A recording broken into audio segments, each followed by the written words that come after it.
So, mapagpalang umaga po sa mga anak ng Panginoon. Maaari po ba tayong tumayo at patuloy na ating pasalamatan ng Diyos sa kanyang kabutihan, sa kanyang katapatan sa ating mga buhay. Mabuti po ba ang Panginoon? Amen! Kaya naman, mabuti natin siyang awitan. Hallelujah, Jesus! We give you all the praise! We give you all the glory! Hallelujah! Yes, God!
Diyos sa amin.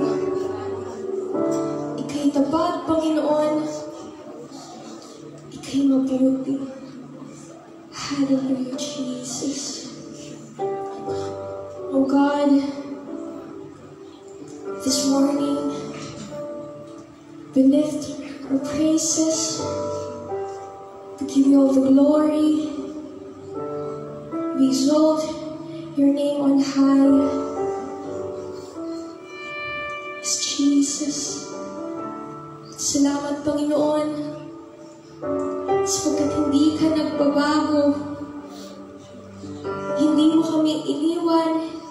Hindi mo kami, O Diyos, pinapapabayaan. Hallelujah. Lord God, sa umaga pong ito, we invite your holy presence to come in this place at patuloy na kumilos sa amin. Hallelujah, Holy Spirit. Come and move upon this place. Hallelujah, Jesus. You are holy. You are holy, Jesus. Patuloy na amin, Panginoon. Binababa ang aming mga sarili sa umagang ito. Walang ibang maitaas kundi iyong anak na si Jesu Cristo namin, Panginoon. Hallelujah. Patuloy mong awitan ng Panginoon sa iyong buhay. Patuloy mo siyang pasalamatan. Itaas ang kanyang dakilang pangalan. Hallelujah, Jesus. You are holy. Your name is holy, O God. Sing it out. We cry holy. We cry holy, holy, holy. We cry holy, holy, holy. We cry holy, holy, holy is the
continue to worship Him. Hallelujah. Po tayo mag-iiyang itaas ang ating mga kamay.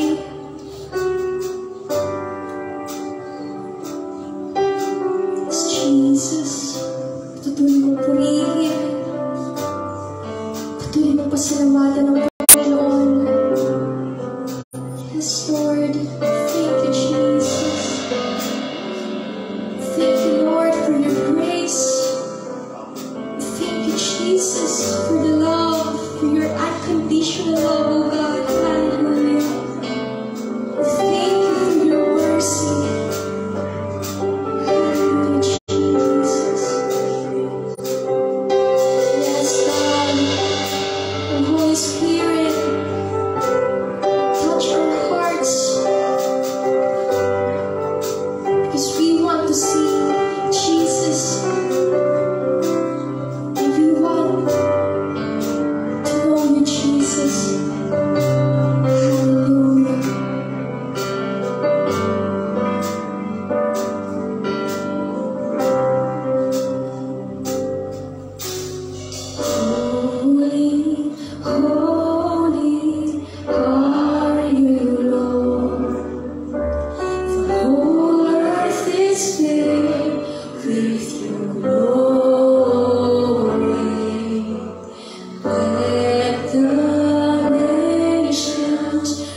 praise God. Napakasarap pong purihin at sambahin ang ating pong Panginoon. Tunay na kadakilaan ng ating Diyos ay patuloy pong nakakiyagad. Amen. Praise God. So, tunay po ba ang presensya ng Panginoon natin pong nararanasan sa umaga ito? Praise God. Hallelujah. So, patuloy po natin naranasan ang pagkilos ng Panginoon sa ating kalagitnaan ngayon pong umaga. Tunay po na bago ho tayo ngayon pagpatuloy sa salita ng Panginoon, alam kong tayo ay patuloy din pong mapagpapala sa pamamagitan ng isa pong pagtutuo ng ating pong kapatid. So binigyan po siya ng 5 minutes para ihayag ang kabutihan ng Diyos sa loob ng ilang taong hindi natin nakasama ang kapatid na ito. Napadpad po siya sa Dubai, and mayroong Assemblies of God Church na nakapagpatuloy sa Panginoon at nahubog pa rin po. Akala ko nga kung magpapasto po siya, pero baka sa after ng rapture. Hindi ko. Napadpad po siya ng US, no? At ngayon po, napadpad uli ng Bicol. Pero babalik ko this week siguro, no?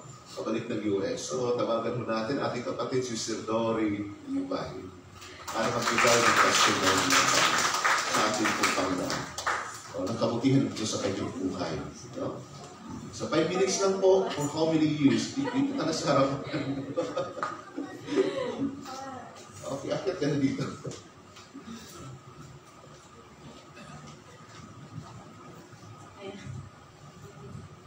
Hello.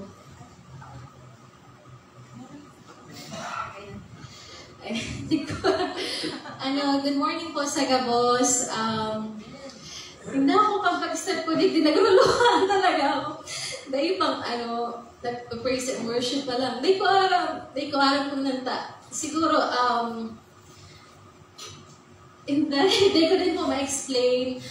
So parang naugmahon ako na nakabalik po ako digdigiraray sa mga humble beginnings ng church sa Fatima. Yaon po kami ka ito. And maugmahon ako na nahiling ang mga familiar face pa digde sila. Sister Seals, Mama Dad, sila Kuya Jay, Kuya Dex, si Rizette, si Ai. Hindi ko alam, sige luha ako. Pero siguro dahil sa overwhelming ang nahiling kong faithfulness ni God sa church, kay pastor, sa leadership ni pastor. Dati yan kami, tigirali mi ang youth, dati nagko-concert, nagpa-flashback sa Kuya Gabos, and ngunya nahiling ko na grabe ang faithfulness ni God sa church, and I'm sure sa faithfulness man ni God sa buhay kang bawat sa yaon digdig ang mga members. So, siguro, sabi nga, di ba, 20 minutes, di ko alam ang masasabi ko, pero gusto ko lang kamong i-encourage sa walk natin kay Lord na mag-keep on lang, keep your faith kay God, kasi maski sa kita darang ni God, talaga siya, yung love niya yaon, it abounds, na maski minsan garong, feeling mo ba ka na worthy na i-receive sa love ni God, pero makulit talaga ang love ng Lord sa tuya na maski hain kita, His faithfulness will be the same yesterday, today, and forever. So, yan yung parang, di ko alam, parang life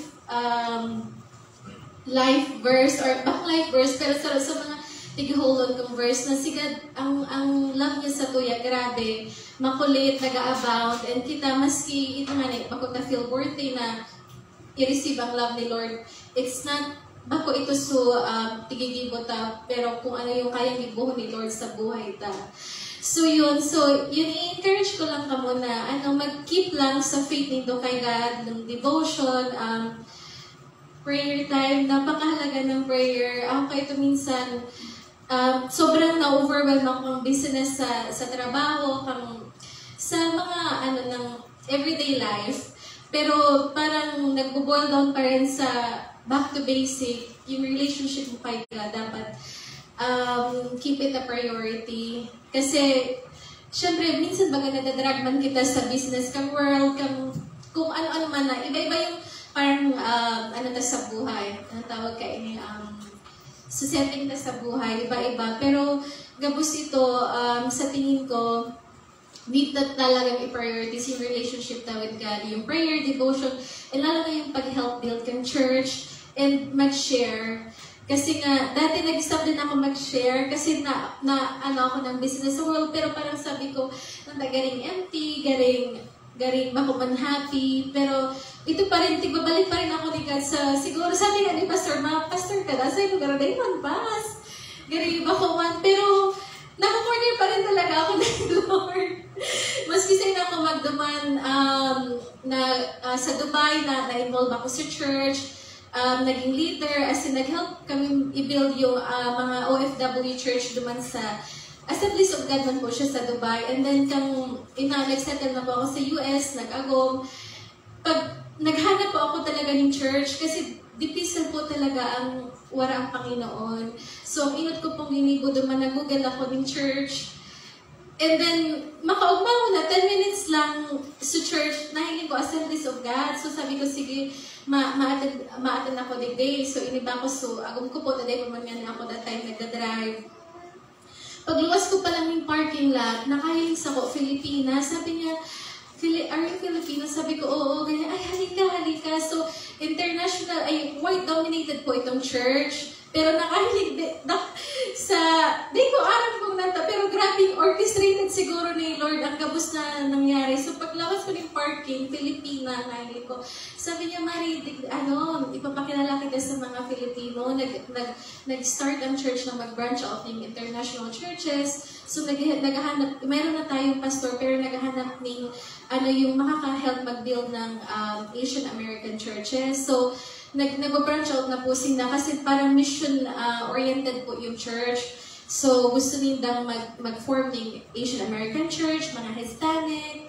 So, ito po sa direction kami church. And ako po, doon ako napadpad. Tapos pagluwas ko ng parking, Filipinang nahil ko, so kinonect ako sa pastor. So, duman na po, nagpuuna naman ako yung ma-involve ulit sa church. Hanggang sa yung agong ko po tanggap na din siya kay Lord, nag-visit sa pastor, and then yung housemate po niya, nag-help kaming life group every Monday. Dahil po ako masyadong nag-update sa social media, pero dakulon na nangyari na talagang kung nagpapasalamat ako sa Diyos na yung parang life mo talaga is all about God. Parang araw kayo, maski sa ako magduman, galing yung tikokol ka pa rin sa purpose mo kung saan i-worship si God, which is yun yung parang purpose kang life ta. Ayan. So, bukod sa mga weight gain, mga araw ka, ayan, dakulo na nangyari. Pero nag-praise daw kay God, it all boils down sa relationship mo sa Panginoon, ay mo pagpabayaan, and yung life mo talaga is meaningless kapag wala ang Lord. And kabus man isa sa ayos niya yan, if willing ka din talagang magpagamit sa iya. So, yan po, so, galing, short ba? Galing halawig na, pero, yan po, gusto ko lang kamong i-encourage, as in, ang church na galing, nahiling ko po, ang faithfulness kang Lord sa, magayon na po ang church, and I know yaon the presence ng Lord. So, magpadagos po kita i-support ang church, si pastor, and mag-grow kita individually sa Panginoon.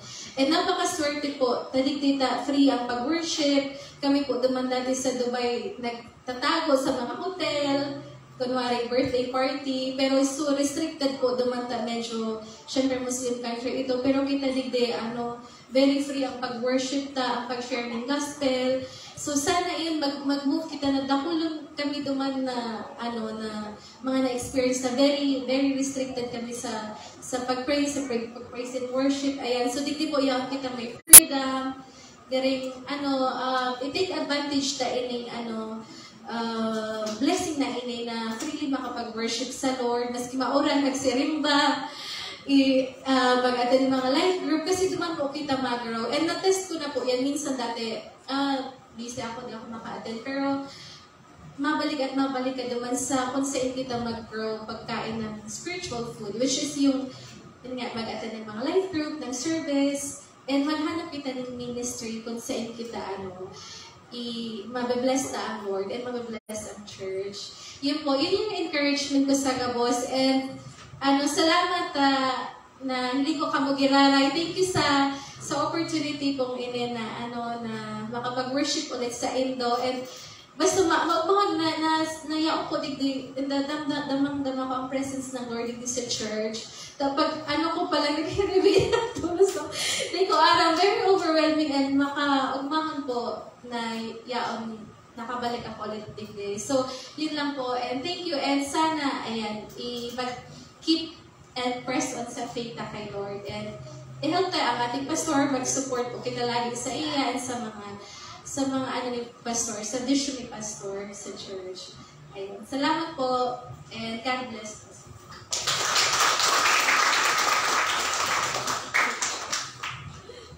So, ayan po. Rinig ko natin ang napagagandang pagtuturo ng ating pong kapatid.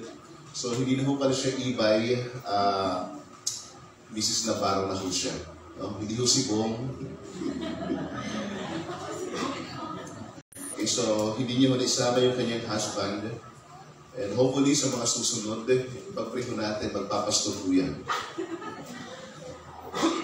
So, tayo ay magpatuloy ngayon sa salita ng Panginoon at patuloy kong maging kagalakan sa atin ang kanyang salita. Pagtuturo, pagtutuwid, at hayaan natin na ngayong umaga, patuloy tayo mag-response sa salita ng Diyos. So, bago tayo patuloy, tayo po'y manalangin, tas natin si Diyos ang kanyang salita. Mapagpalang Diyos, kami nga po lumalapit sa iyo, nakatatayo dahilan na sa iyong biyaya. Nakalalapit dahilan kay Jesus na siyang aming tagapamagitan sa iyo.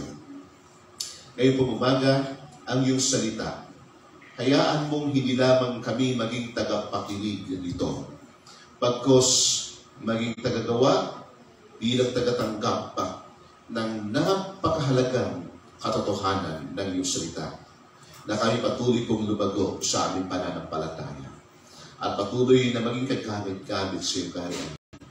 And I pray, Lord, na nawa po maging tugon ng iyong salita sa anumang pinagdadaanan ng iyong mga anak, Panginoon.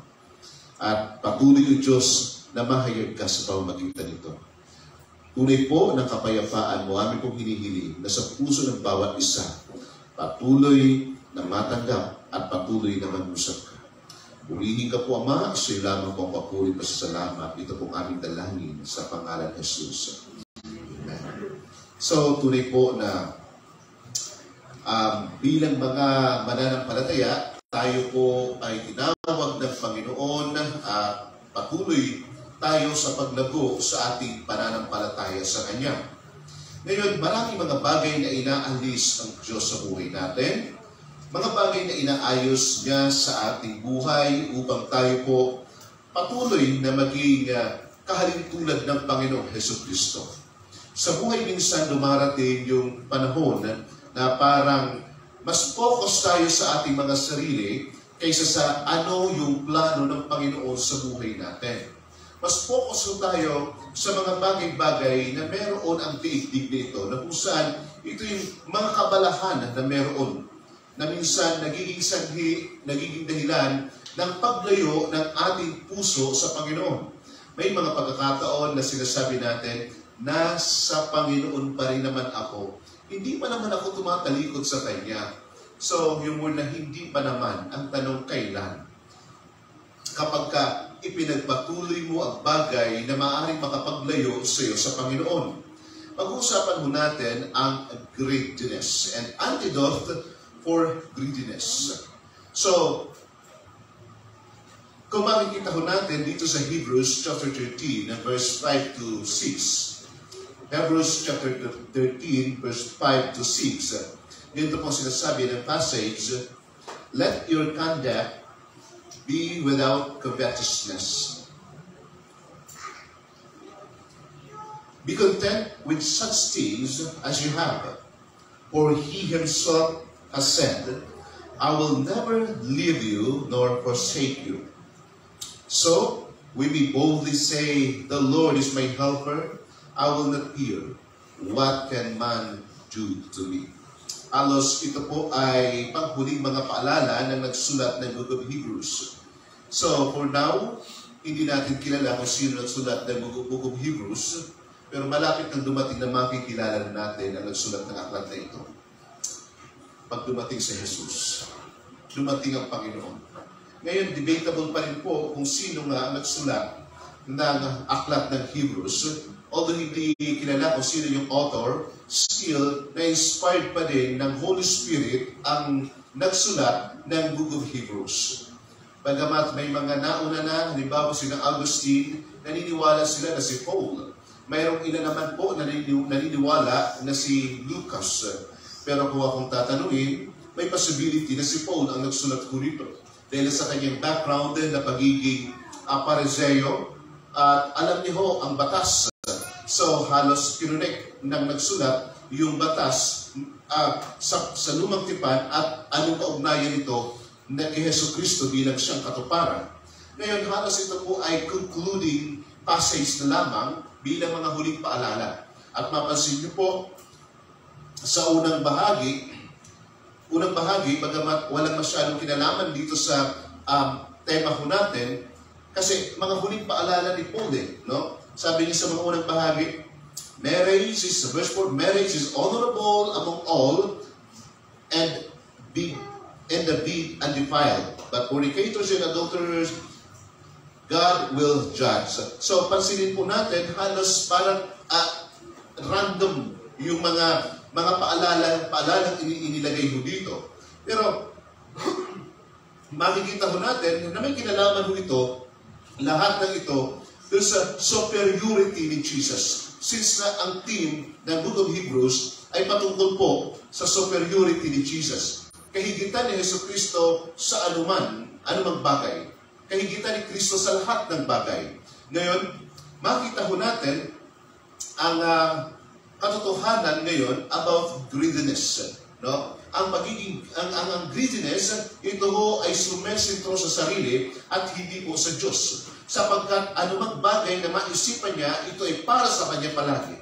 Maalala ho natin ang kwento ni Gehazi sa 2 Kings chapter 5, verse 19 to 27. Na minsan po na sina Aman, na isang general, lumapit kay Eliseo para hilingin na siya'y pagalingin sa kanyang ketong. Isang magaling na general, si Naaman, subalit ang problema sa kanya ay mayroong ketong. Sino nga ba naman ang hindi lalayo sa kanya? Kapag mayroong digmaan, nakakahawa ang ketong noong panahon na yun. So magaling ho siya general. Subalit ang problema mayroong ketong, lumapit ho siya kay Eliseo para pagalingin. Sa unang pagkakataon, hindi niya naunawaan ang mensahe, kaya umalis ho siya. Ang sabi nung pumunta siya doon, lumabas si Gehazi, sabi, pumunta ka sa ilugunan at lumubugan ng 7 ulit. Subalit medyo may kayabangan si Naaman at nagalit ho siya. Subalit kinalaunan, pinaalala sa kanya ng kanyang lingkod na isang Israelita din.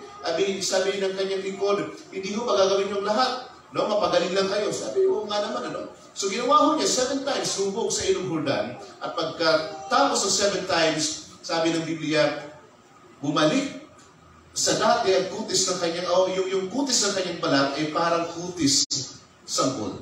So, ganun ho yung himalang nangyari. Ngayon, gusto niyang bigyan ng handog si Eliseo bilang kapalit na kanyang tinanggap. Subalit hindi ito tinanggap yung damit, yung silver, and yung gold. Hindi ito tinanggap ni Eliseo. So, umalis na ho siya. So, ano hong nangyari? Hinamon ho siya ni Gehazi at sabi niya, pinasasabi pala ng aking Panginoon na kung maaari bigyan mo kami ng ganito kasi mayroong pangangailangan. So binigay naman ni Naaman at dinagdagan pa yung kanyang hiningi. So balik pagbalik, alam ni Eliseo kung ano ang ginawa ni Gehazi. Sabi ni Eliseo, dahil sa ginawa mo yan, ang ketong ni Naaman ay mapupunta sa iyo. Pero sa kanyang pagiging kahaman, oo, nagkapera nga siya. Subalit ang karamdaman ni Naaman na siya unti-unting papatay sa kanya ay nailipat kay Gehazi.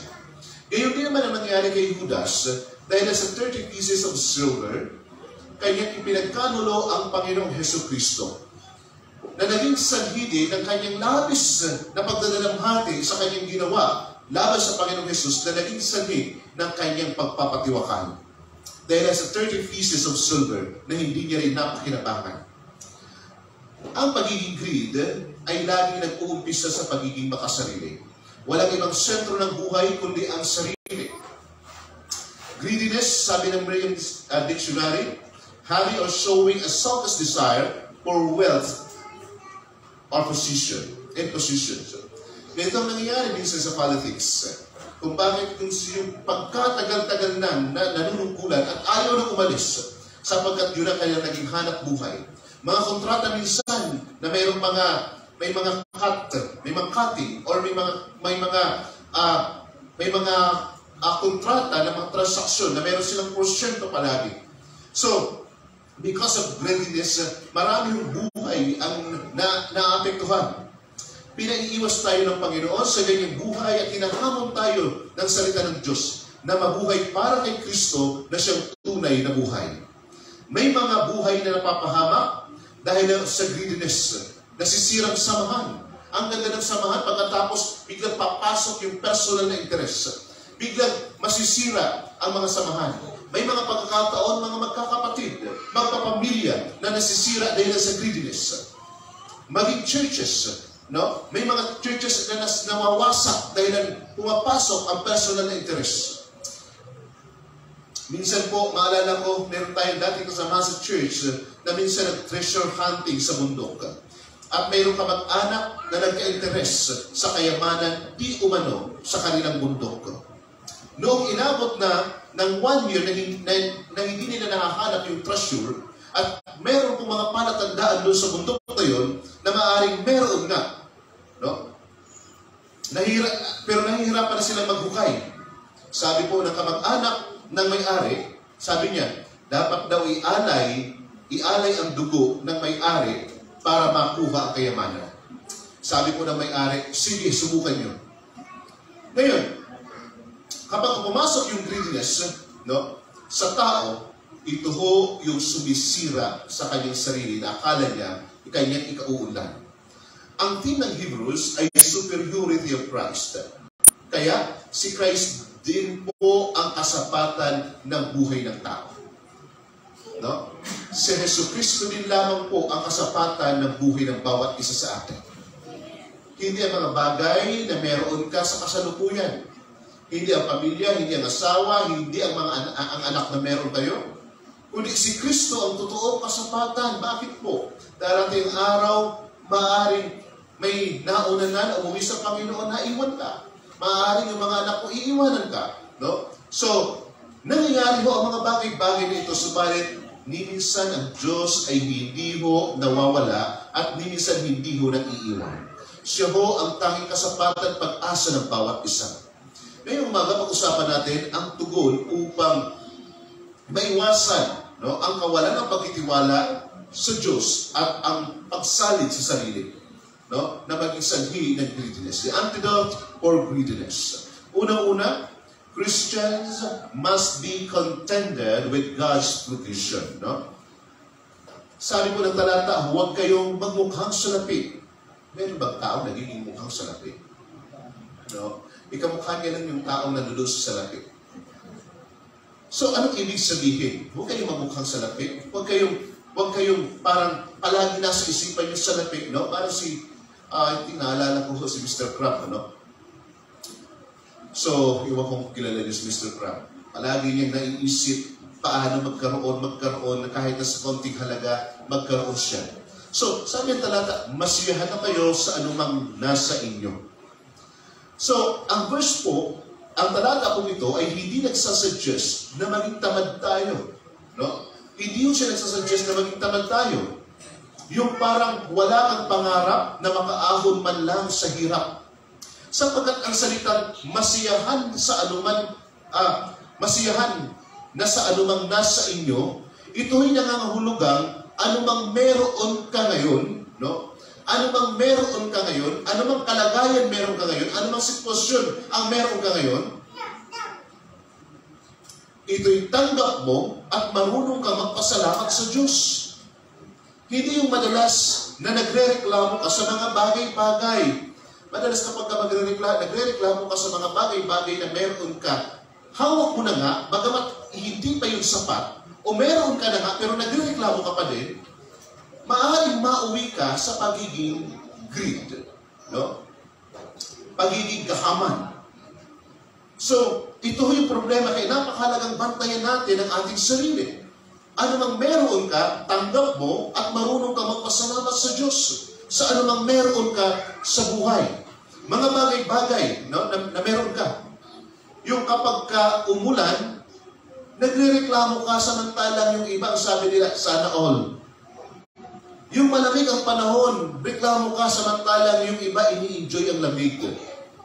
Yung mainit ang panahon, reklamo ka pa din dahil wala kang pambili ng sunblock. Mayroon kang payong, no? Yung ugali ng workmate mo, hindi mo gusto, magre-reklamo ka minsan. Yun pala, kasangkapan siya ni Lord upang mahubog yung patience mo. Mahubog yung patience mo kung hindi siya malalaglag sapagkat bunga ho ito ng Holy Spirit.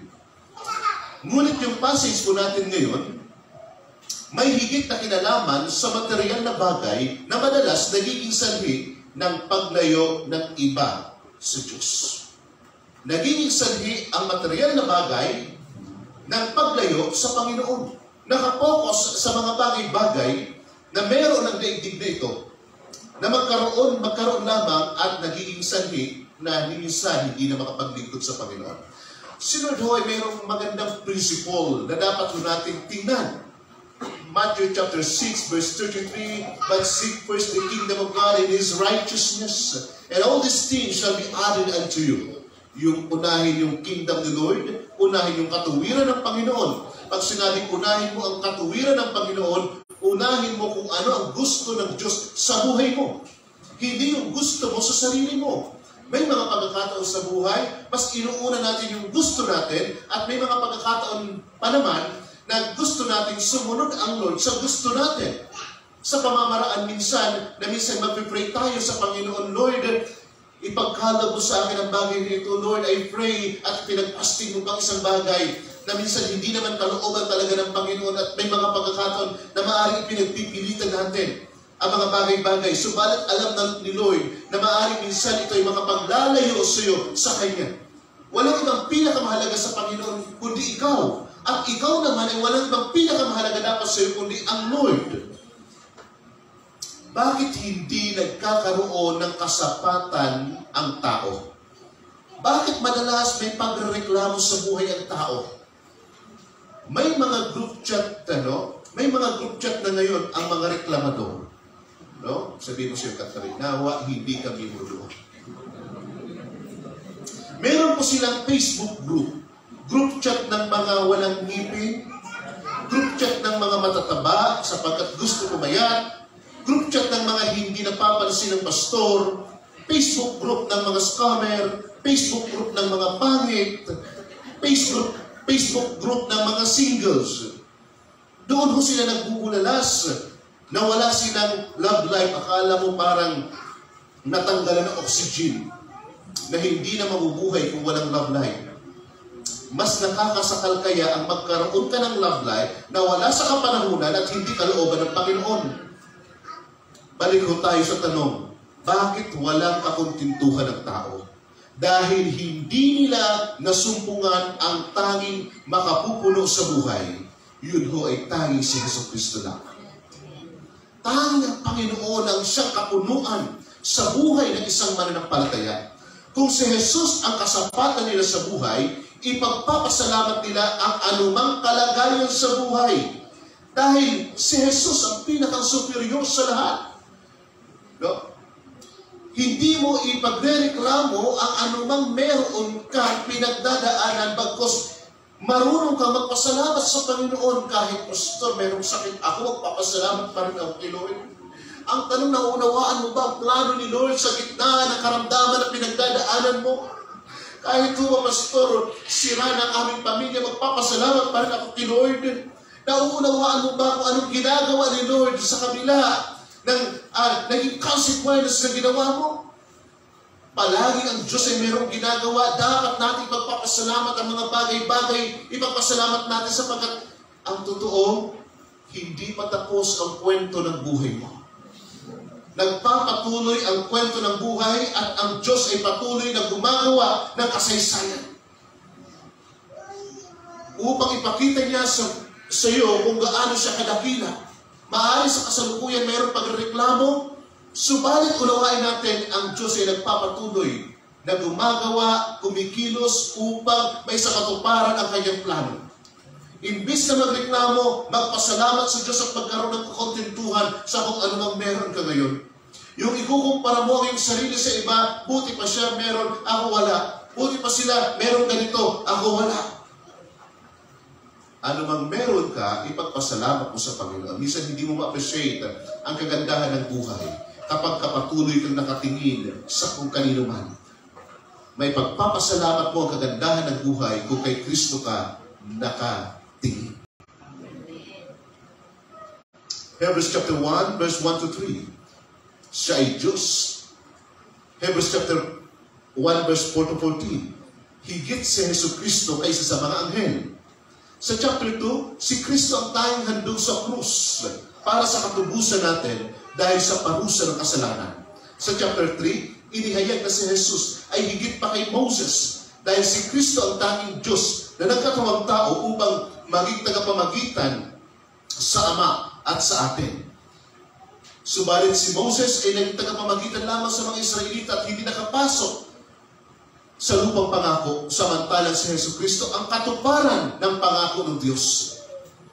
Sa chapter 7, higit pa siya kay Melchizedek, sapagkat mayroong ilan na inihahalin tulad nila si Jesu Kristo kay Melchizedek. Si Melchizedek ay high priest na wala akong genealogy. Si Jesus naman ay high priest na hindi ho nagmula kung kanino pa man, sapagkat siya mismo katuparan ng pangako ng Diyos. Siya ang perfect na high priest. Mayroon hong ilang nagpapalagay na si Melchizedek sa Old Testament ay siya din po si Jesus. Pero hindi ho tayo maaaring mag-conclude sa ganong paniniwala na si Melchizedek at si Jesus ay iisa. So, sa chapter 9 ng Hebrews, tingnan ho natin, sapagkat ito yung pinakakatuparan ng pangako ng Diyos. Chapter 9, verse 11 to 14. Sabi po ng passage, chapter 9, verse 11 to 14, but Christ came as high priest of the good things to come, with a greater and more perfect tabernacle, not made with hands, that is not of his creation, but with the blood of not with the blood of goats and calves, but with his own blood, he entered the most holy place once for all, having obtained eternal redemption. For if the blood of bulls and goats and the ashes of the heifer, sprinkling the unclean, sanctifies for the purifying of the flesh, how much more shall the blood of Christ, who through the eternal Spirit offered himself from dead works to serve the living God. So kung papansinin po natin, ang sariling dugo ng Panginoong Hesus Kristo ang naging handog sa ikapagpapatawad ng ating mga kasalanan. Kung uunawain po natin ang katotohanan, si Kristo ang siyang probisyon ng Diyos para sa atin. Hindi ito maikukumpara sa mga bagay-bagay na meron ka ngayon na nagiging sanhi ng labis minsan na pag-aalala natin sa buhay. Mga bagay na maaaring darating, na maaaring nagiging dahilan ng nagiging dahilan upang magkaroon tayo ng kalungkutan sa ating kalooban. Hindi mo maaaring ikumpara si Kristo. Ngayon, kung focus ka doon sa mga bagay-bagay na meron ng daigdig nito, ito rin ang magiging dahilan na maaaring mawalan ka ng pag-asa at maaaring maging sanhi na yun yung uunahin mo sa lahat kaysa unahin mo ang kaharian ng Diyos. Kung si Jesu Kristo ang magiging kapunuan, magiging kasapatan mo sa iyong buhay, tiyak pong ang sinabi ng Panginoon sa Matthew 6:33 ay isa sa katuparan mo sa iyong pang-araw-araw na buhay. But seek first the kingdom of God and His righteousness, and all these things shall be added unto you. Mararanasan mo ang pagpapala, mararanasan mo ang biyaya ng Diyos kapag kanyang katuwiran, ang kanyang kaharian, ang una na isinakatuparan mo sa iyong buhay. Napaka-basic ng principle na ito. Napaka-basic. Ang problema sa atin bilang tao, madalas ho tayong ma-distract sa kung anong wala sa atin. At doon ho tayo madalas na nag-response. At kapag nag-umpisa ho tayo mag-response sa mga bagay-bagay na ito, na hindi man lang natin pinag-pray sa Panginoon, hindi natin hiningi sa Panginoon, hindi natin pinagkatiwala sa Kanya, at na mangyari yung sariling gusto ho natin, darating ang araw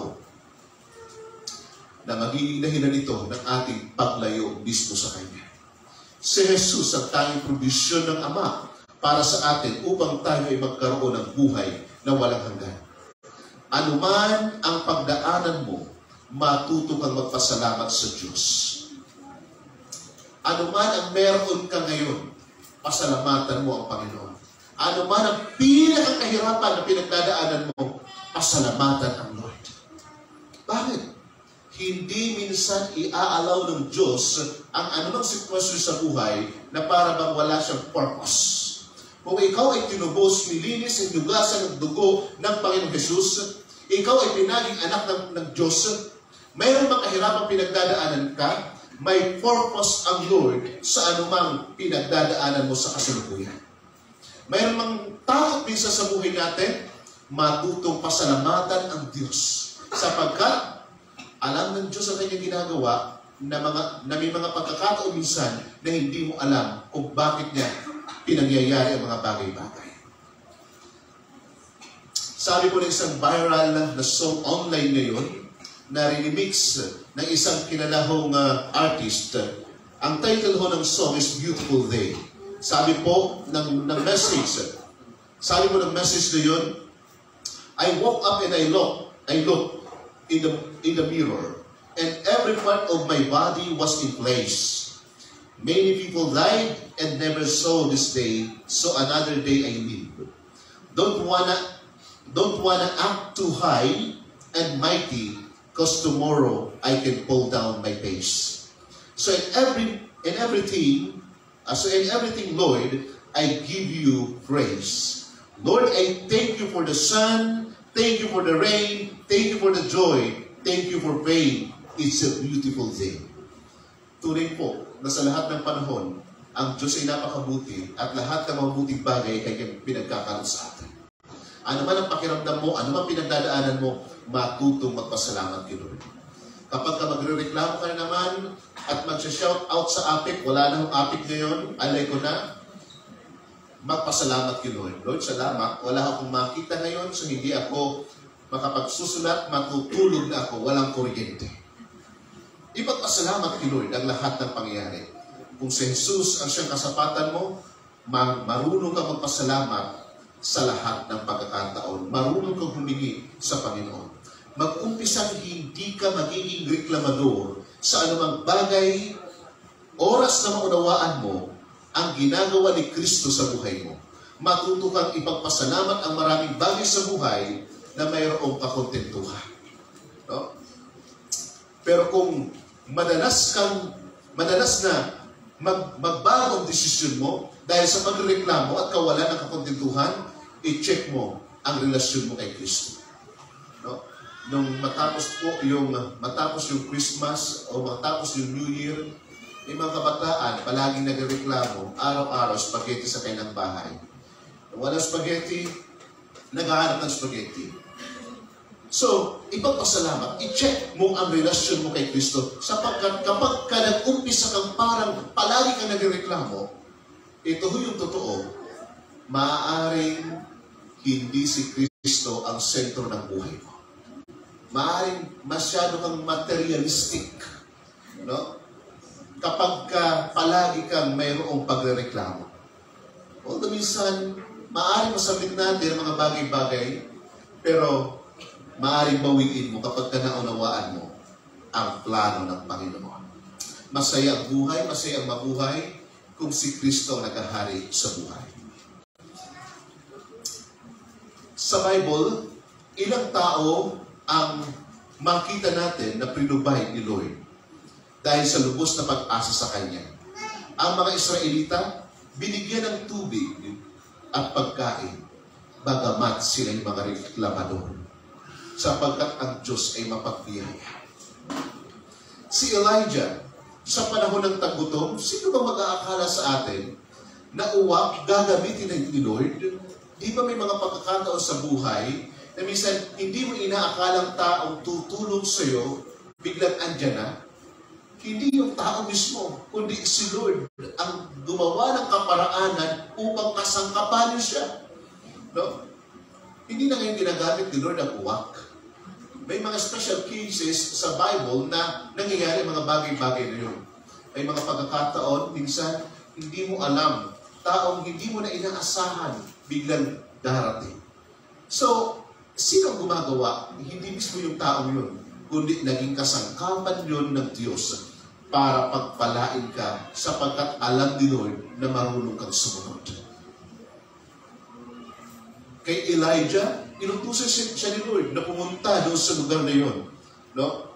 At araw-araw, palagi nagdadala ng pagkain sa kanya ang uwak. Nung wala ng tubig yung batis, inutusan siya ni Lord na pumunta sa babaeng balo. No? Ano naman ang income ng babaeng balo? Wala. Sino ang nagkaloob? Ang Diyos pa din po. Nung may pagluto si Elijah ng pagkain, sabi ni Elijah, magluto rin kayo para sa inyo. Hindi na siya nagtanong kung saan kukuha. Basta, binuksan niyo yung lalagyan, mayroon pang laman. No? Nilagyan niya ng oil, mayroon pang laman yung kanyang sidlan. Hindi na ubusan hanggang panahon na matapos ang tagluto. Ang Diyos ay napakabuti. Alam ni Lord kung paano pagpapalain ang mga marunong sumunod at hindi reklamador. Mayroon mong kasapatan, mayroon kang kontintuhan sa buhay ng isang pananampalataya. Amen po. Sabihin natin sa ating sarili, ngayong taon, hindi na ako magre-reklamo. Kapag kainuna mo ang kayamanan, ilalayo ka dito sa Diyos. Hindi ko sinasabing huwag kang magtrabaho. Dapat ka magtrabaho, dapat ka magsumikap sapagkat binigyan ka ni Lord ng kakayanan. Pero sinasabi ko yung mayroong kakontentuhan sapagkat yun ang sinasabi ng salita ng Diyos. No? Kapag ka mayroong kakontentuhan ka, uunahin mo palagi ang Panginoon. Halimbawa, ngayong araw na ito, mayroong kang malaking transaction. Pastor, ang transaction ko ngayong araw na ito ay milyones. Pwede ko namang ipagpaliban ang pakikipagtipon sa church, Pastor. No? Sapagkat kapag makuha ko ito, ang 10% yan, 100,000, automatic sa church, Pastor. Pero nagdesisyon ka na unahin ang bagay na yun. Nagdesisyon ka unahin ang bagay na yun na alam mo minsan hindi makapagpapalago sa iyong pananampalataya. Kumbaga, meron ka naman ngayon, pero nakita mo mas malaki yun, kaso na nga lang, nataon na Sunday. Yung transaksyon na yun. No? Nataon na Sunday, yung transaksyon na yun. So alam mo, meron ka namang iba, ngayon ipinagpaliban mo ang bagay na pinakang mahalaga sa buhay. Sapagkat mas inisip mo na mas mahalaga ang bagay na yun. So, doon na susukat minsan yung ating kakontintuhan bilang mananampalataya. Kapag inuna mo ang kayamanan, ilalayo ka nito sa Diyos na pinakang source ng lahat ng bagay. Kapag inuna mo si Kristo, anumang bagay na pinagkakabalahan ng daigdig na ito, idaragdag sa iyo ng Panginoon na hindi mo pagkakabalahan. Napakabuti ng Diyos kapag ka ang Lord na magkaloob sa atin. Si Jesucristo ang tanging yaman natin na hindi kailanman mananakaw, nahahantong sa buhay na walang hanggan. Ano ang sinasabi ng 1 Timothy chapter 6, verse 6 to 10? Mula ho dito sa 1 Timothy chapter 6, verse 6 to 10. Ito po ay napakagandang paalala ko sa atin bilang mga mananampalataya. 1 Timothy chapter 6, verse 6 to 10. Now godliness with contentment is great gain.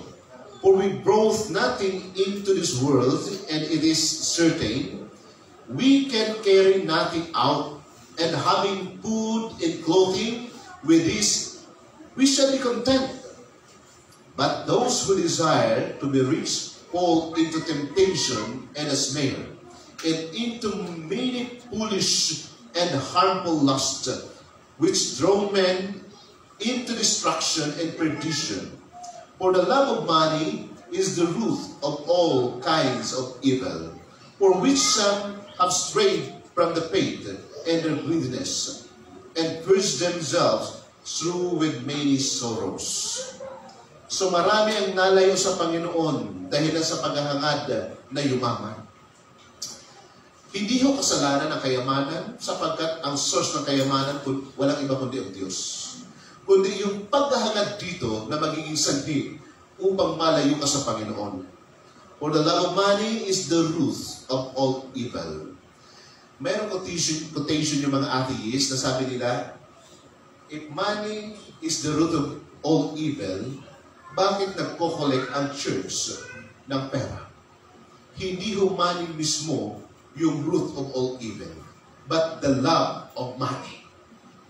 Papasok palagi yung pagiging gahaman kapag pinag-usapan natin yung the love of money. Sapagkat kung meron kang unang dapat na ibigin, walang iba kundi ang Diyos na pinakakayamanan.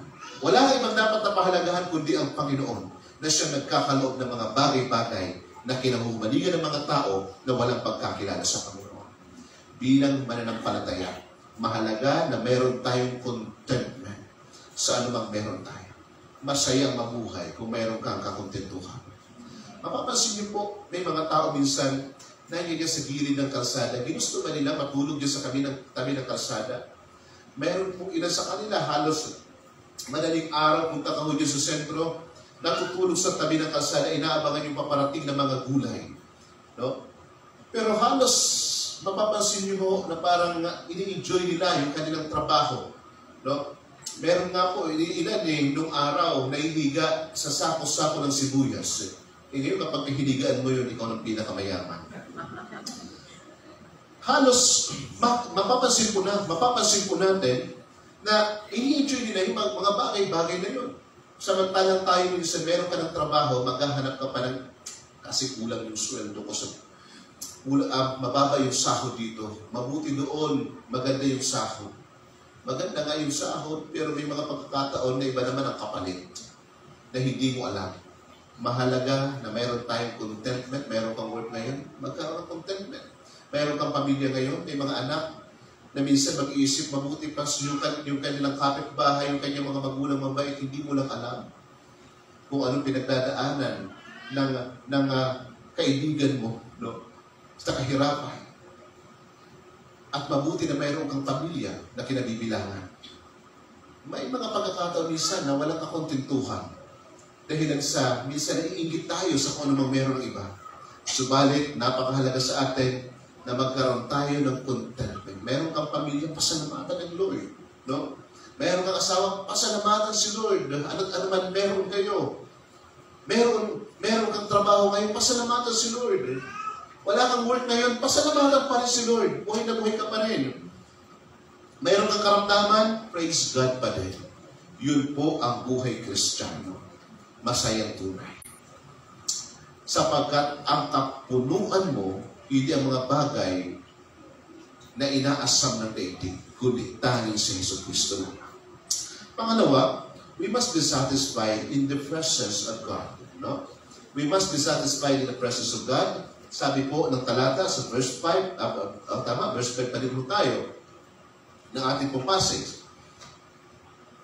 Ito ho yung promise ni Lord, yung kanyang presence. Sabi niya, hindi kita iiwan. No? Hindi kita iiwan. So dito pa sa passage, makikita ho natin na wala kang ibang pinakang assurance kundi ang presence ni Lord. Na maging satisfaction ng ating buhay. May madalas ko tayong mababasa sa social media na mga hugot post sa mga nang-iwan. Iniwan yung asawa, iniwan yung anak, nagpatulpo pa, iniwan ang magulang. May maririnig ka pang, hindi rin kayo magtatagal at iiwan ka din niya. Paano ba kasi minsan sugod ng sugod sa relasyon? Hindi man lang ipinag-pray, pinag-iisipan, at hindi isinasanggunin sa mga magulang at maging sa mga church leader. ayun tuloy naging luhaan. Sapagkat ito'y nagpapakita na ang tao ay pabago-bago at nagbabago, ngunit ang Diyos ni minsan hindi nagbabago. Nananatili ang Panginoon kapag ang pag-asa mo inilagay mo sa tao. Nangyayari na darating ang araw, manghihina sila, mawawala sila. Kapag nangyari ang panahon na yun, maging ikaw tuluyan din manghihina. Subalit kapag ang pag-asa mo inilagay mo sa Diyos, siyang nangako na hindi kita iiwan. Ito'y nagpapahiwatig, no? Ang presence ni Lord ay nagpapahiwatig ng proteksyon, ng provision, at ng presensya ng Panginoon. Ang tatlong ito ay napakahalaga. At ang tatlong ito rin yung hiningi ni Jacob at ni Abraham. No? Ito yung hiningi kung ako yung sasamahan, kung ako yung pagkakalooban at iingatan. Ibibigay ko ang ikasampung bahagi sa lahat ng aking nakuha. So ito'y hiningi ni Jacob at ni Abraham. Ngayon sa atin, ito'y pangako na mismo ng Panginoon. So, yung salitang hindi kita iiwan, ito'y katiyakan ng proteksyon. Hindi mo ba mahalaga sa atin mayroong bahay? Sapagkat sa loob ng bahay, alam mong secure ka. No? Matulog ka, bahay mo yan. No? Walang makikialam sa'yo, sa sarili mong pamamahay. Alam mong secure ka. Yung mga anak, nakasama ka ng mga magulang, alam nilang secure sila. Alam nilang protektado sila ng kanilang magulang. Yung provision, napakalaga sa atin. Bakit tayo nagtatrabaho? Para magkaroon ng pagkain sa hapag araw-araw. Mayroong isinusuot. Mayroong mga pangangailangan. Napakahalaga sa atin. And lalong-lalo na ho, yung presence. Sa loob ng tahanan, mahalaga yung presence ng mga magulang at maging presensya ng mga anak. Subalit, ang lahat ng ito ay nasa ilalim ng pangako ni Lord na hindi kita iiwan. Ang proteksyon, katiyakan, napakaraming maaaring mangyari sa iyo sa araw-araw. Subalit, iniingatan ka ng Diyos. May mga pagkakataon na hindi mo alam kung saan ka kukuha ng mga pangangailangan mo. Subalit, isinusustain ng Diyos. May mga pagkakataon na pakiramdam mong wala ng lahat. Subalit, nandiyan pa rin ang presence ni Lord. Ilan sa mga halimbawa na nasa ilalim ng presence ni Lord sa kabila ng pag-uusig, unang-una ho si Stephen. Sa Acts chapter 7, mababasa ho natin ang kwento ni Stephen. Bilang isang elder ng church, siya ho'y inusig. Binato hanggang siya ho'y mamatay. Noong siya ho'y nasa presence ni Lord, kahit na pinaratangan at binato siya hanggang kamatayan, may kapayapaan pa din ang kanyang kalooban at mayroong kapayapaang makapag-forgive sa mga bumato sa kanya. Kapag ka nasa ilalim ka ng presence ni Lord, walang anumang kaguluhan at sitwasyon sa buhay ang maaaring tumibag sa iyo. Walang anumang pangyayari sa daigdig na ito ang maaaring makapagpaguho sa iyo kapag ka nandoon ka sa presence ni Lord. Napakahalaga ng presensya ng Panginoon. Kahit na ang bigat na ng pinagdadaanan mo sa buhay, kapag kaanyayan ka sa ilalim ng kanyang presensya, ano man ang mangyari, palagi kang mayroong pag-asa. Sapagkat nandyan ang provision, nandyan ang proteksyon, nandyan ang presensya ng Panginoon. Mayroong kang kapayapaan, mayroong kang kasapatan kapag ang kanyang presence ay palagi mong nararanasan. Exodus chapter 33, verse 15 to 16. Sa buhay ni Moses, makikita ko natin ito. Sabi ni Moses, kung hindi mo kami sasamahan, huwag na ninyo kami ialis dito. Pagkat kung hindi kayo sasama sa amin, paano malalaman ng lahat na kami iyong kinalulugdan? Kung sasama kayo sa amin, maliwanag na kami higit sa iba. Hindi kailangan ni Moses ng mga kabayo para magtagumpay sa pagkipagdigma. Hindi kailangan ni Moses ang mga Egyptyo na bumalik sa kanila para sila'y managumpay at magkaroon ng kanilang mga pangangailangan. Ang kailangan ni Moses ay ang pagsama ng Diyos sa araw-araw. Mga kapatid, mahalagang maunawaan natin ang katotohanan ito sa ating pamilya. Tingnan natin na walang ibang pinakamahalaga kundi ang pagsama ng Diyos. Sa araw-araw na ginagawa mo, mahalaga magtanong ito, ikaw ba'y sinasamahan ng Diyos? Sa iyong mga desisyon, nandun ba ang pagsama ng Diyos? Kung walang pagsama ng Diyos, huminto ka muna. Tumawag ka sa Panginoon. Manalangin sa Panginoon na samahan ka. Sapagkat walang katiyakan ang buhay na malayo sa Panginoon. Napakahalaga ng presence ni Lord sa buhay ng mga believer. Dapat ito yung nagsasatisfy sa atin sa araw-araw. Minsan, paano ka bang mapupuspos? Paano mo mararanasan ang presence ni Lord minsan? May mga pagkakataon na minsan, iniisip natin na parang napakalayo na ng Panginoon. May mga pagkakataon minsan na hindi natin nararanasan ang presence ng Panginoon. Hindi natin nararanasan ang kanyang pagkilos sa buhay natin. Meron mo ba nakakaranas ng gano'n minsan? Parang ang layo ng kanyang presensya. Parang hindi natin maranasan ang presence ng Panginoon. Meron mo ba nakakaranas ng gano'n? Minsan hindi natin nararanasan ang kanyang presence dahil minsan pagkagising mo pa lang, imbis na mag-pray, imbis na magbukas ng Biblia, ang unang hinahanap yung phone. At sabay na mag-update, gising na ako sa Facebook. Yan o ngayon kung gising ka na.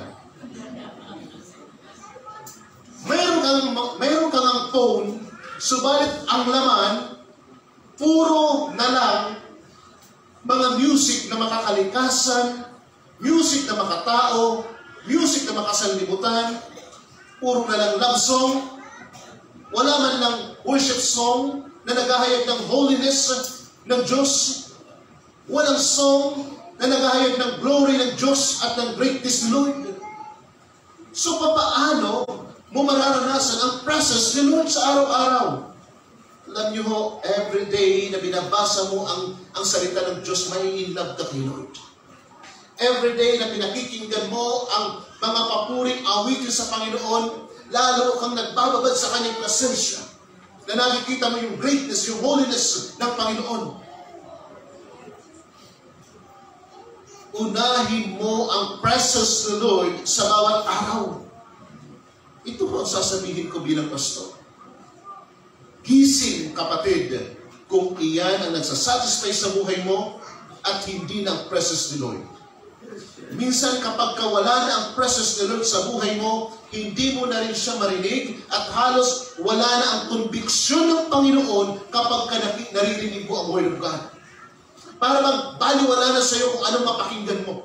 Parang baliwala na sa iyo minsan basahin mo ang salita ng Diyos. Parang wala nang epekto ang salita ng Panginoon sa buhay mo. May mga pagkakataon, maghahanap ka naman ng passage sa Bible. Yung mga passage na maaaring hanapin mo sa Bible, yung kung ano na lang ang parang mas makakapag-encourage sa iyo. Subalit hindi mo na makita ang sarili mo na may dapat pang ayusin. Sapagkat wala ng conviction.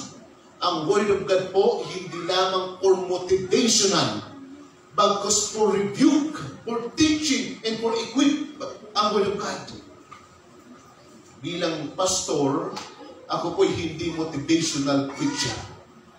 Kung kaya't minsan hindi nyo marinig sa akin, napakailan lang, mayroon po isang pastor, medyo nagkasagutan po kami, pero apparent naman po kami hanggang ngayon, no? Sapagkat nag-message naman po ako sa kanya, dahil sa isang Facebook post patungkol dun sa post ni Buddy Botchon patungkol sa isang katotohanan na sabi niya, napakaraming passionate believer ngayon. Na passionate believer na sumusunod na hindi kilala kung sino ang kailang sinusunod. Kung sino Kristo ang kailang sinusunod. No? Actually, ito isang katotohanan na nangyayari. Yung pagiging passionate natin sumunod sa Panginoon, ito isang ayon sa salita ng Diyos. Na bawat isa sa ating lumalim sa salita ng Panginoon. At ito ho yung passion na inilagay ni Lord sa aking puso na bawat member ng Life Church maipakilala ng higit sa Yesu Kristo upang matuto tayong sumunod sa Kanya ng buong pag-ibig. Hindi lamang basta dahil ang sinabi ko, kaya sinasabi ko po sa inyo, huwag kayong sumunod dahil lang sa sinabi ko. Kundi bakit kayo sumusunod? Dahil alam nyo ang katotohanan ng salita ng Panginoon. At inihayag ko rin ang katotohanan na ito ng salita ng Panginoon. So hindi tayo sumusunod na bulag ang ating mga mata. Kundi sumusunod tayo dahil yun yung katotohanan na alam natin mula sa salita ng Panginoon. Masakit man minsan ang katotohanan, tanggap natin. Bakit po? Patuloy tayong lumalago sa pananampalataya. So minsan kapag wala ng konbiksyon ang Lord parang wala ng konbiksyon, maaari may problema ka na sa presence ni Lord. Ito yung katotohanan, huwag kang sumalok sa tubig. Huwag kang sumalok ng tubig sa timba. Pumunta ka sa bukal at doon hindi ka mauubusan. Ibig ko pong sabihin, palagi kang magiging luhaan kapag ang source ng kapunuan mo sa buhay ay ang mga barkada, trabaho, bisyo, makamundong bagay. Ngunit kapag ka palaging puspos ka ng presensya ng Panginoon, kailanman hindi ka magkukulang. Pangatlo, Christians must trust God for His providence. Napakahalaga ho ng providence sapagkat binanggit po ng talata, hindi kita iiwan ni pababayaan man. No? Hindi kita pababayaan man. Walang sino man sa atin na nakakaalam o nakakakita ng bukas. Walang bulang kristal ang makakabasa. Walang baraha ang makakakita. Walang palad ang nakakaalam sa anumang mangyayari bukas. Kaya huwag mong ilagay ang pagtitiwala mo sa mga bagay na iyan. Wala rin iyan sa posisyon ng bahay o pinto.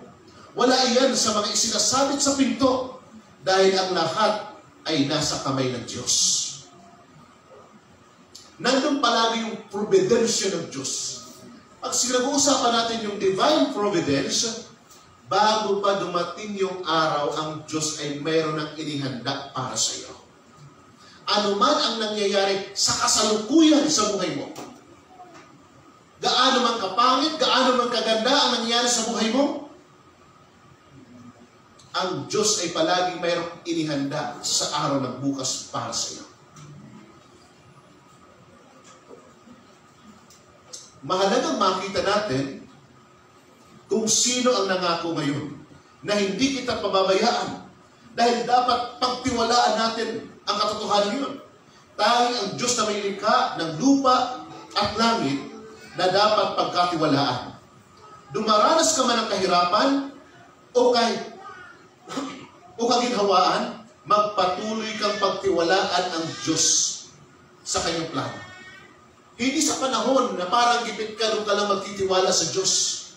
Maging sa panahon ng napayapa, panahon na maginhawa ang buhay, pagtiwalaan pa rin ang Panginoon. Bakit po? Hindi sa lahat ng panahon maginhawa ang buhay. Ang kailangan mo ang Panginoon, hindi assurance yung maginhawaan ngayon, bukas maginhawa pa rin. Hindi. Ano't ano man ang mangyari, pagtiwalaan ang Panginoon sa lahat ng pagkakataon. Ito'y makikita natin kay Jose sa Genesis chapter 45, verse 4 to 8. Sabi ko ng talata, Genesis 45, verse 4 to 8. So Joseph said to his brother, mula sa ESV version, "Come near to please." And they came near, and he said, "I am your brother Joseph, whom you sold into Egypt. And now do not distress or angry with yourself, because you sold me here, for God sent me before you to preserve life. For the famine has been in the land these 2 years, and there are 5 years in which there will be neither plowing nor harvest. And God sent me before you to preserve for you a remnant on earth to keep alive for you many survivors. So it was not you who sent me here, but God. Pansinin po natin, napakapangit na ibenta mo ang kapatid mo. No? Ibenta mo ang kapatid mo para dahilan lamang sa inggit na meron ka sa kanya. Ganun man ang nangyari, at alam yun ni Jose, subalit nakita ni Jose ang purpose ng Diyos. Ganun man ang naging kaparaanan, hindi maayos ang kaparaanan. Minsan may mga panahon na nangyayari sa buhay na hindi maganda ang naging kwento. Subalit at the end, inayos pa rin ng Diyos. Ano ang purpose ni Lord? Bakit ibininta si Jose? Yun pala, yung panahon ng pagbenta, walang ibang maaaring mangyari. No? Maaari si Jose, ayaw niya rin iwan yung kanyang tatay sapagkat mahal na mahal niya yung kanyang tatay. So ngayon, ang pinakang kaparaanan ng Diyos, ibenta si Jose sa mga Ehipsyo. At nung nandoon na si Joseph, maraming mga pangyayaring hindi maganda ang kanyang pinagdaanan.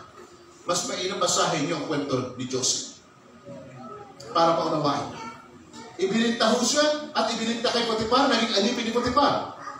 Nung na kay Potiphar, pinagpala ng Diyos ang sambahayan ni Potiphar. Hanggang sa nagkaroon ng masamang motibo ang asawa ni Potiphar sa kanya. At pinaratangan siya ng pangagahasa.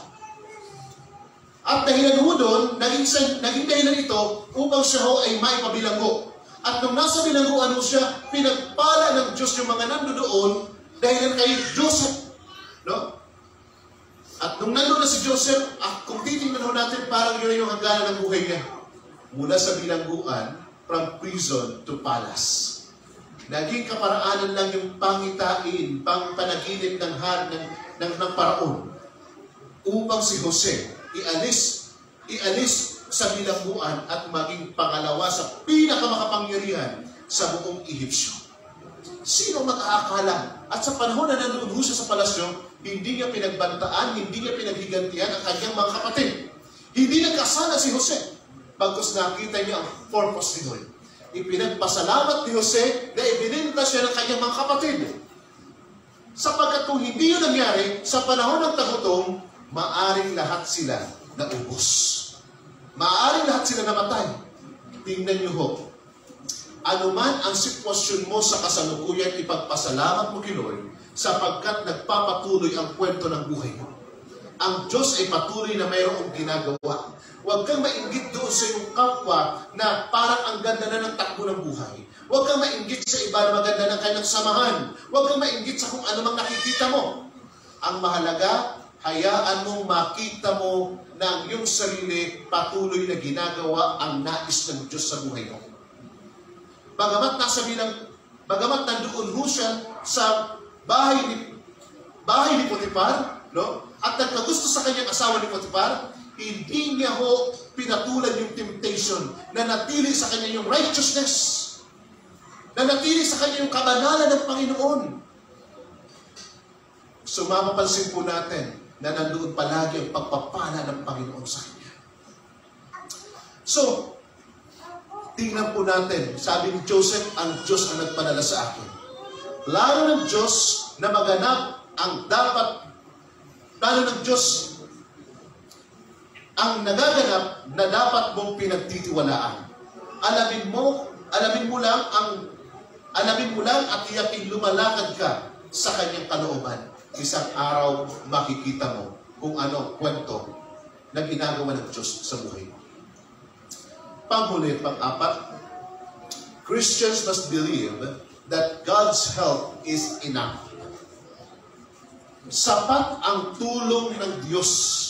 Sabi ng talata, walang agam-agam na masasabi natin, ang Panginoon ang tumutulong sa akin, hindi ako matatakot ano ang magagawa sa akin ng tao. Ito yung sinasabi natin, kapag ang pagkatakot mo ay nasa Panginoon, hindi ka matatakot sa anumang banta ng mga tao na sa paligid mo. Sapagkat masigit ang Diyos na pinagtitiwalaan mo. Mayroong banta sa kinabukasan, mayroong pag-aalala sa kung ano mangyayari bukas, subalit kung ang pagkatakot mo, paggalang ay nasa Diyos, hindi mo katatakutan ang anumang hamon na maaaring dumating, anumang kahirapan na maaaring pagdaanan mo, sapagkat ang tulong ng Diyos ay sapat para mabuhay ka. Maraming kwento sa Bible na gumawa ang Diyos ng himala. Maraming pagkakataon sa Biblia na ang tulong ng Diyos ay palaging naroon. Sa chapter 6 ng Joshua, pinabagsak ni Yahweh yung wall of Jericho. Ang tanong, kaya bang pabagsakin ng mga Israelita ang wall of Jericho? Wala ho silang anumang gamit. Tandaan ho natin, galing ho sila sa desyerto. So anong gamit meron sila? Wala. Wala ho sila may establish, wala ho sila may pundar. Ang meron lamang sila mga tao na nagtitiwala sa Diyos. Mga tao na marunong sumunod sa Panginoon. So nandoon na ho sila, ang sabi sa kanilang Panginoon, paikutan nyo ng 7 ikot at hihipan nyo ang trumpeta sa ika-7 araw. At ganun nga ang ginawa ho nila. Meron ho silang pagsunod sa Panginoon, bagamat wala ho silang anumang gamit. Noong panahon na yon, pinabagsak ni Lord ang wall of Jericho at nalusog nila ang lugar. Sa Daniel chapter 6 verse 22, makikita ho natin, nasa loob ng bilangguan na kulungan ng leon si Daniel. No? Bakit daw po hindi kinain ng leon si Daniel? Sabi ho ng ilan, sapagkat fasting din yung mga leon. Subalit sa talata po ito, Daniel chapter 6:22, maliwanag ang sinabi ho ni Daniel na sabi niya, pinatikom ng anghel ni Yahweh ang bibig ng leon. Kung bakit hindi siya kinain, no? Samantalang yung mga nagbanta, yung mga nagplanong wasakin ang kanyang buhay, hindi pa man ho nakakasayad sa sahig, sila ho'y kinain na ng leon. Ang tulong ng Diyos ay palaging sapat. Samuel chapter 17, verse 7 to 5 and 4 to 7, makikita ho natin na ipinahintulot ni Yahweh na matalo si Goliath sa pamamagitan ng tirador. Isang maliit na bata na sanay sa paghawak ng tirador, anong magagawa ng kanyang tirador laban kay Goliath? Ang totoo, pinabagsak ng Diyos nung araw na yon si Goliath. No? Nandun ang tulong ng Diyos. Maaaring minsan ang tingin mo sa iyong sarili, mahina ka. Ang tingin mo sa iyong sarili, malaging minamaliit mo ang iyong sarili, wala kang magagawa, wala naman akong kakayanan. Hindi ako maaaring makapag-serve kay Lord sapagkat ganyan. Kapatid, tandaan mo sa Biblia, ang ginagamit ng Panginoon madalas, yung mga taong parang walang kwenta. Nagiging kasangkapan ni Lord ang mga tao sapagkat marunong silang sumunod sa Kanya. 2 Kings chapter 7, verse 1 to 3 and verse 16. Ito ay napakagandang kwento sa 2 Kings chapter 7 sapagkat ito po ay nasa panahon ni Elisha. No? Sa time po ni Elisha, nagkaroon ng tagutom. At ito rin po yung kwento na kung saan mayroong dalawang ina nagkasundo na kailang anak ay kanilang iluluto dahil sa sobra yung tagutom. At nagkasundo silang iluto yung kailang anak, yung matapos yung pangalawang araw na iluluto yung kanyang anak ng isang nanay, biglang nawala yung anak, itinago. Pumunta ho sila sa hari, isinumbong.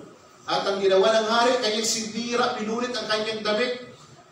No, sa sobrang kalungkutan sa nangyayari. At galit na galit ho siya kay Eliseo. Nakala niya si Eliseo nagiging dahilan. Sabi ni Eliseo, bukas sa ganitong oras, makakabili kayo ng ganitong ng isang takal na harina sa halagang piso. Sabi ho ng kapitan, imposibleng mangyari iyan kahit buksan pa ni Yahweh ang durong hawa ng langit. Pero alam niyo ba kung sino naging kasangkapan ni Lord upang magkaroon ng ganoong karaming pagkain kinabukasan? Walang ibang kasangkapan kundi yung 3 kitungin. Nag-usap-usap ang 3 kitungin na ito at ang sabi nila, kung mananatili tayo dito sa Israel, mamamatay tayo sa gutom. No? Walang papansin sa atin, may kitong pa naman tayo. pistahan sa Syria. Ano kaya kung pupunta tayo doon? Sabi, kung pupunta tayo doon, malaman at mga Israelita tayo, magkalaban ngayon ang bansang ito. Baka patayin tayo. Sabi ng isa, kaysa mamatay naman tayo sa gutom sa lugar na ito. Tingnan natin. So naglakad yung tatlo. Habang naglalakad yung tatlo papunta ng Syria, nakarinig yung mga tauhan, yung mga kasundaluhan, na parang napakaraming mga ngabayong na papunta sa kanila. At nung tinignan nila yung desierto, nakita nila ang napakakapal na alikabok. Ang sabi nila, nagkasundo ang Ehipsyo at ang mga Israelita na digmain tayo. Sabi ng hari, mga kababayan, iligtas ninyo ang inyong mga sarili sapagkat nagkasundo ang mga Israelita na digmain tayo. So nawala silang lahat sa lugar, naiwan yung kanilang mga inilutong handaan. Nung dumating yung 3 kituwin, sabi lang, mukhang walang tao. No? Sandali, mukhang patigong to sa atin. Pero talagang walang tao. Usap-usap yung tatlo. No? Alahin ko, 3 kituwin lang pala yung dumating. Akala mga kabayan. So, buti pa, enjoy natin to. Sabi, hindi, punta tayo sa Israel, ibalita natin kung ano nangyari. So, bumalik sila, sabi na, baka patigong yan. So, tinignan nila, wala kang tao. So, nung time na yun, kinuha lahat ng pwede lang masamsam sa lugar at dinala sa Israel. Doon sa pintuang bayan, umagang-umaga, umaalingaw ang balita na mayroong mabibiling pagkain. Napakamura lang. Ngayon, nakatayo yung kapitan. No? Nakatayo yung kapitan doon sa may pintuan. Nung narinig niya mayroong pagkain, inanong siya sa may pintuan, lumusog yung mga tao at natupad yung sinabi ni Eliseo, maririnig mo ang alingaw mo ng mga tao na mayroong mabibiling mura pagkain, subalit hindi ka makakatikim nun. Maaaring hindi niya yun naunawaan kung anong ibig sabihin. Subalit, lumusog yung mga tao, nagkaroon ho ng stampede. I think yun yung kauna-unahang kwento sa Bible, nagkaroon ng stampede. Naapakan ang kapitan na matay dahil sa kawalan ng pananampalataya. Kaya ikaw, pagtiwalaan mo ang salita ng Panginoon para iwas sa stampede. Hindi ko ganun yung application nun. Pagtiwalaan mo ang Panginoon, pagtiwalaan mo ang pangako ng Diyos. Ang tulong ng Diyos ay sapat sa lahat ng panahon. No? Hindi ka pagkukulangin ng Diyos, hindi ka pababayaan ng Panginoon. Napakahalagang nandun yung pag-asa natin sa Kanya. Kapatid, gawin mong kasapatan ang Diyos sa buhay mo. Dahil maging tulong niya ay sapat sa araw-araw. Ano bang meron ka ngayon, kilalanin ang kadakilaan ng Diyos. Ang tanong ngayong umaga, kumusta sa buhay? Kumusta ang buhay mo? Kung sarili mo pa din ang nasusunod, isurrender mo iyan kay Lord. Meron bang dapat na pagsisihan at dapat na talikuran? Ilapit iyan sa Panginoon. Nararanasan mo pa rin ba ang Panginoon? Nararanasan mo pa rin ba ang provision ni Lord?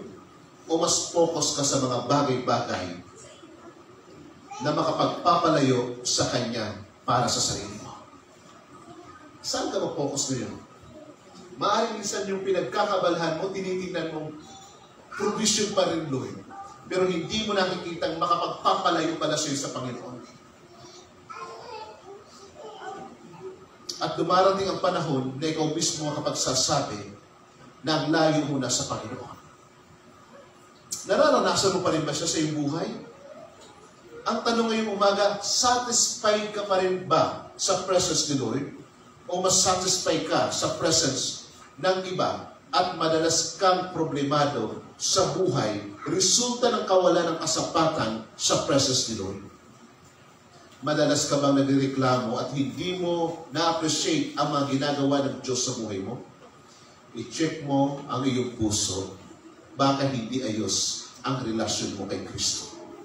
Ang 4 na katotohanan ito ay nagpapaalala sa atin na ilayo natin ang ating sarili sa anumang pagkamakasarili, pagiging gahaman, bagkos gawing kayamanan ang Diyos sa lahat ng pagkakataon, paglingkuran siya sa lahat ng panahon. Tayo pong lahat ay tumayo. At ngayon pong umaga tayo ang makasasagot sa mga katanungan ito. na meron po tayo.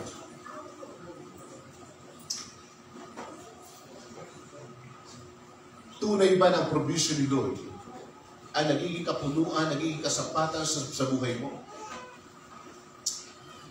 Saan ka ba mas focus? Sa ino-offer ng daigdig o mismo sa Diyos na pinagmumula ng lahat ng bagay? Ano ang mas inuuna mo sa sarili mo? Nakikita mo pa ba ang sarili mo na yung presence ng Lord ay napakahalaga? O mayroong ibang mas mahalaga na pinahahalagahan ka sa buhay mo? Kung ang mga bagay na ito hindi mo na nararanasan, hindi mo na na-appreciate pang ginagawa ng Panginoon, napakahalagang i-check natin ang ating sarili palagi. And this morning, patuloy natin italaga ang ating buhay sa Kanya.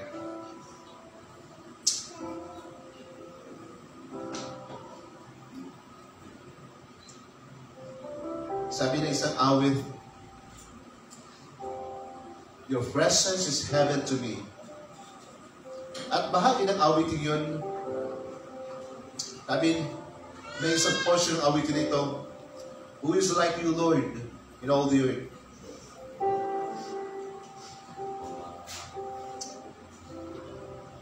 Walang makapapantay sa Panginoon. At walang ibang tanging kapunuan sa buhay ng isang believer, kundi ang kanyang presence. Na yun lang ang tanging kasapatan ng bawat isa sa atin. And this morning, ano man ang laman ng puso natin, let us check our heart.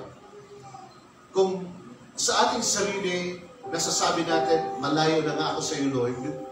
Bagamat ito yung mga bagay na ginagawa ko, pero ang totoo, ang layo ko na. May iba naman sa atin, nabiministry. Nabiministry ka, pero ang totoo, malayo ang iyong kalooban sa Panginoon. Hayaan natin na ngayong umaga, ibalik ang ating puso sa Panginoon. Maging satisfaction yung presence ni Lord sa buhay natin. Talikuran yung mga bagay na nais ng Diyos. Na talikuran natin. Nais ng Panginoon, dapat natin talikuran.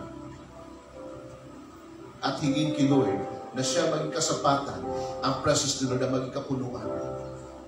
And as we sing in this song, your presence is heaven to me, i-declare ho natin sa Panginoon from our heart na siya ang tunay na kasapatan at kapunuan ng buhay. Kasama ng pagsisisi sa kung anumang bagay na minsan naging kaagaw ng Panginoon sa atin. Tunay nga po na tanging ang Diyos, tanging si Kristo lamang ang kasapatan ng bawat mananampalataya, ng bawat isa sa atin dito sa Diyos. Siya ang katiyakan ng buhay. As we sing the song, let us give our hand to the Lord and i-declare din natin sa Panginoon na walang ibang pinakamahalaga sa atin kundi yung presence of the Lord. But before we come into His presence, let us pray. Let us check our heart. Panginoon, nasasaliksik mo ang laman ng aming mga puso. May mga pagkakataon, maaari sinasabi namin, malapit kami sa iyo. Maaari sinasabi namin, ginagawa namin ang mga paglilingkod. Maaari minsan, Panginoon, malayo naman ang aming puso sa iyo. May mga pagkakataon ng Diyos na minsan, kapag kami nag-iisa, ibang bagay ang mas mahalaga at hindi ang presensya mo. Turuan mo kami, O Diyos, na ikaw maging kasapatan sa bawat araw upang maging kaming mapagpasalamat sa lahat ng panahon. Turuan mo kami, O Diyos, na unahin ang iyong presensya sa araw-araw upang huwag kaming maghanap sa anumang kulang sa daigdig na ito na maaaring makapagpalayo sa iyo. Ngayong umaga, O Diyos, hayaan mo na ang buhay na ito magkaroon ng kapunuan, magkaroon ng panibagong kasiglahan, magkaroon, Panginoon, kagalakan na patuloy kang itaas, luwalhatiin at papurihan. Hallelujah. Lord, and forgive us kung may mga bagay na nakapagpapalayo sa iyo at na-distract kami sa ibang mga bagay.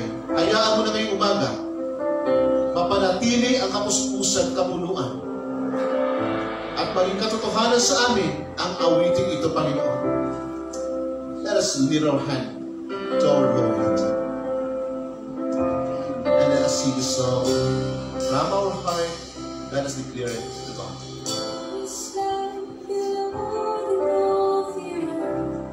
Yes, Lord. Just like beauty and preserve. Nothing in this world is satisfied. Hallelujah. Yes, Lord God. Jesus, you're the God who wants to die. Let us come to His presence. Your presence is heaven to me. Hallelujah. Your presence is heaven to me.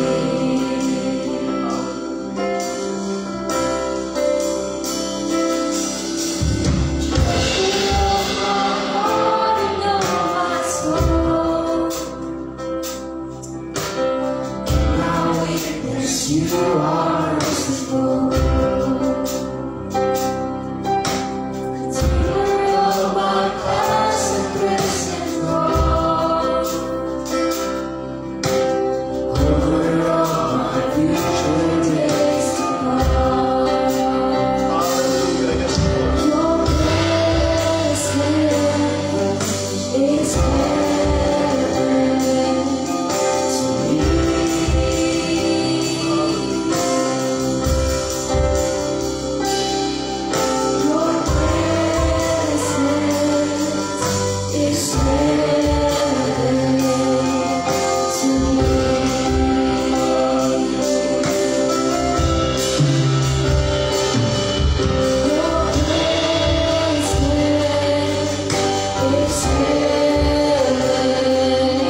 bilang mananampalataya, wala tayong ibang kinasasabikan kundi ang palaging maranasan ang presence ni Lord.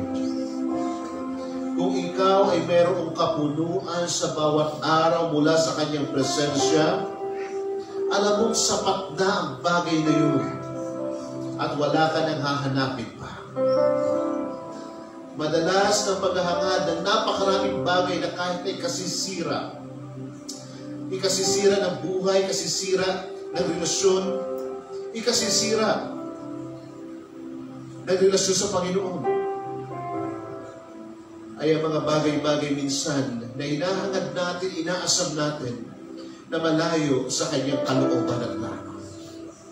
Ngayon, kung ang presence ng Panginoon ang magiging kasapatan, kapunuan sa buhay mo, alam mong idaragdag ng Panginoon ang anumang bagay na hinahangad ng sanlibutan ito. Hindi mo kailangang paghirapan ang bagay na yun. Hindi mo kinakailangang malayo pa sa Panginoon para magkaroon lang. Kung sa ipagkakalog ito sa ng Panginoon, kung siya magiging kasapatan at kapunuan sa buhay mo. Tunay po ng presence ni Lord ay parang isang bukal. Ang presensya ni Lord ay parang isang bukal